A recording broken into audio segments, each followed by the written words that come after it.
Baada ya masakata mbalimbali ya soka hapa Tanzania kuibuka, wadau wengi wa soka wametoa maoni yao, ikiwemo wachambuzi kuhusiana na mwenendo mzima wa ligi na vyombo vya ama mamlaka za usimamizi wa soka Tanzania, ikiwemo TFF pamoja na bodi ya ligi. Lakini wanasema kama ilivyo kwamba bodi ya ligi ni chombo huru, kilipaswa kuwa na maamuzi yake binafsi. Ule ni muhimili ambao wanachama wake ni vilabu, na unapaswa kuwa na mamlaka yake binafsi. Tofauti na kufuata maagizo mengi kutoka kwa TFF, walipaswa kuwa wawe ni chombo ambacho ni independent legal entity.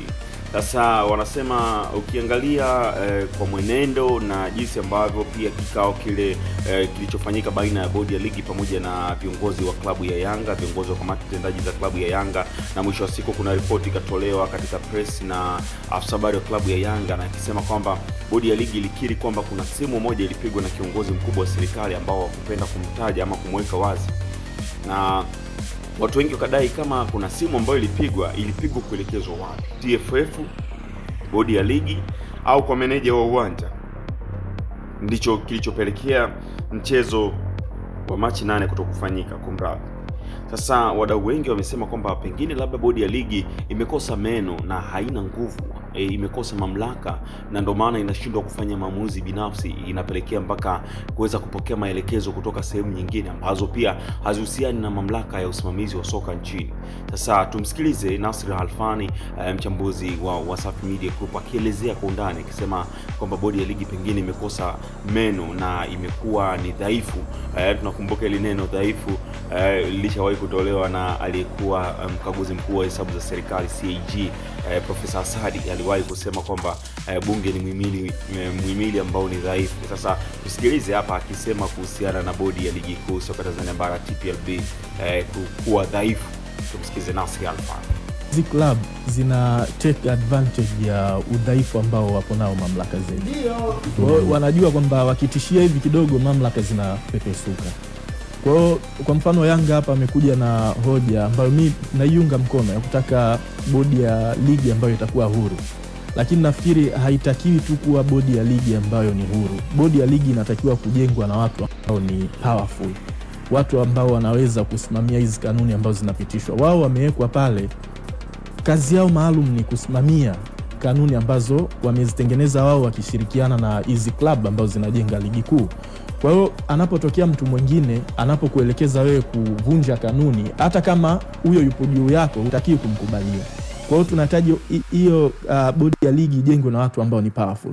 Mfano kwenye hizi kauli ambazo amezungumza Ali, anasema wazi, na hizi taarifa zilikuwepo hata kabla Ali hajasema, kwamba kuna mtu ambaye alipeleka kupiga simu kwenye mamlaka za mpira, na ukifuatilia hiyo simu haikupigwa kwenye bodi ya ligi, ilipigwa kwenye TFF yote kijumla. Na ukiangalia TFF ni chombo huru, hakuna mtu ambaye yupo juu ya TFF. Kwa hiyo hata licha kwamba TFF ni chombo huru, lakini nao wamekubali kupokea maelekezo kutoka sehemu fulani. Sasa hata bodi ya ligi pia ikiwa ni chombo huru, kama watu ambao wanajenga hiyo bodi ya ligi watakuwa ni dhaifu, bado kuna watu ambao watakuwa hawahusiki na mpira na bado wataweza kupenyeza, watakuwa wanaweza kupenyeza matakwa yao, kama jinsi ambavyo ilivyokuwa TFF ni chombo huru, lakini bado watu wameweza kupenyeza matakwa yao. Kwa hiyo issue sio tu kuwa na vyombo huru, lakini kuwa na watu ambao ni powerful. Miongoni mwa vitu ambavyo mimi vinanisikitisha ni kwamba eti sijui mtu fulani akikupigia simu sijui unakuwa ngumu kukataa sijui hivi. Kwanza mimi nitasema tu wazi, bila kumjua huyo mtu ambaye kapiga simu, lakini mtu ambaye kapiga simu ni dhaifu. Yaani kiujumla, yani personality yake ni mtu dhaifu. Manake kama wewe ni kiongozi na una nguvu, unachotakiwa kukisimamia wewe ni haki, na walipo chini yako wote wanufaike na wewe kuwepo hapo. Lakini sasa kama ushaanza kujijali wewe binafsi bila kujali haki za watu wengine, manake wewe ni dhaifu na haustahili kuwepo hapo. Manake unajiangalia wewe zaidi kushinda kuangalia mustakabali wa michezo ya Tanzania nzima. Jana nilitolea mfano hapa kwenye sakata ambalo lilijumuisha Ahli na Zamalek. Lile sakata sio kwamba serikali ya Misri haikupiga simu, nao walipiga simu. Nasikia waziri wao wa michezo alipiga simu, lakini federation yao haikusikiliza ile simu ambayo ilipigwa na waziri wa wa Misri waliendelea kubaki na msimamo wao.